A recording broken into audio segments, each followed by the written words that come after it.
பருப்பு இல்லாத சாம்பார் டிஃபனுக்கு மதிய சாதத்துக்கு ரெண்டுத்துக்கும் செட் ஆகிற மாதிரி ஒரு சாம்பாருங்க. நல்லா சூப்பரான சுவையான வேலை கம்மியான சாம்பாருங்க. இது போல் நீங்களும் ட்ரை பண்ணி பாருங்கள். வாங்க இது எப்படி செய்யறதுன்னு பார்க்கலாம். வீடியோக்குள்ளே போகிறதுக்கு முன்னாடி முதல் முறையாக நம்ம சேனலை பார்க்குறவங்க சப்ஸ்கிரைப் பண்ணிங்க, கீழே இருக்கிற பெல் பட்டன் ஆயிட்டீங்க. அப்போ தாங்க நான் போடுற வீடியோலாம் உங்களுக்கு உடனுக்குடனே வரும்.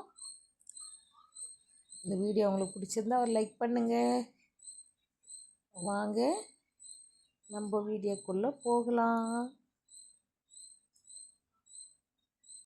மிளகு சாம்பார் வைக்கிறதுக்கு தக்காளி கட் பண்ணுக்கிறோம், பூண்டு உரிச்சு எடுத்துனுக்கிறோம், சின்ன வெங்காயம் உரிச்சு எடுத்துனுக்கிறோம், பச்சை மிளகாய் நாலு எடுத்துனுக்கிறோம். ஒன்று எடுத்துக்கலாம், சின்ன வெங்காயம் போட்டுக்கலாம்.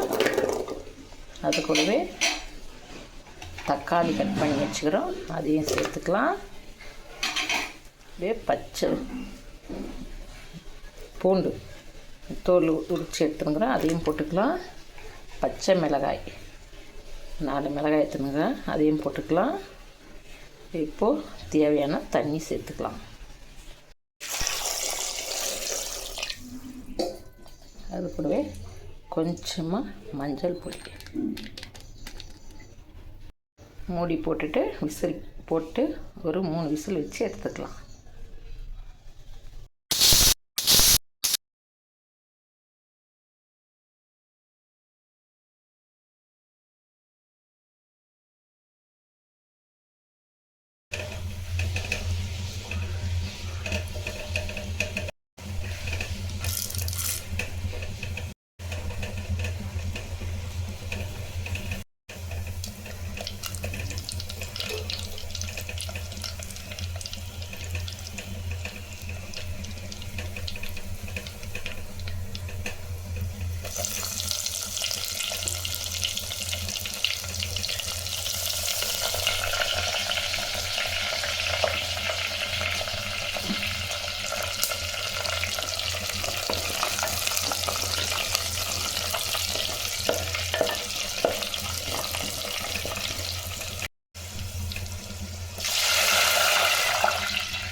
குழம்பு ரெடி ஆகிடுச்சு பாருங்கள். நல்லா கமன்னு வாசனை. நம்ம இந்த சாம்பார் பொடி 2 டீஸ்பூன் போட்டதுமே வாசனை அப்போவே வந்துடுச்சுங்க. கொத்தமல்லி பொடியை நெருக்கி போட்டு குட்டி இட்லி ஊற்றி வச்சுக்கிறேங்க. அது ஒரு கப்பில் போட்டுக்கலாம். இது எங்களுக்கு குழி இது தட்டையாக இருக்குது, அதனால் அகலகலமாக வருது. குட்டி இட்லி சாம்பார் இட்லின்னு சொல்லுவாங்க. இதில் நம்ம ஒரு கரண்டி வச்சு சாம்பார் எடுத்து ஊற்றி பருப்பு இல்லாத சாம்பார் சாப்பிட்டோம்னா அமிர்தம் மாதிரி இருக்குங்க. நல்லா சூப்பரான சுவையான சாம்பார் ரெடிங்க. வாங்க எல்லாருமே நம்ம சாப்பிடலாம். இந்த வீடியோ உங்களுக்கு பிடிச்சிருந்தா ஃப்ரெண்ட்ஸுங்களுக்கு ஷேர் பண்ணுங்கள். நம்ம அடுத்த வீடியோ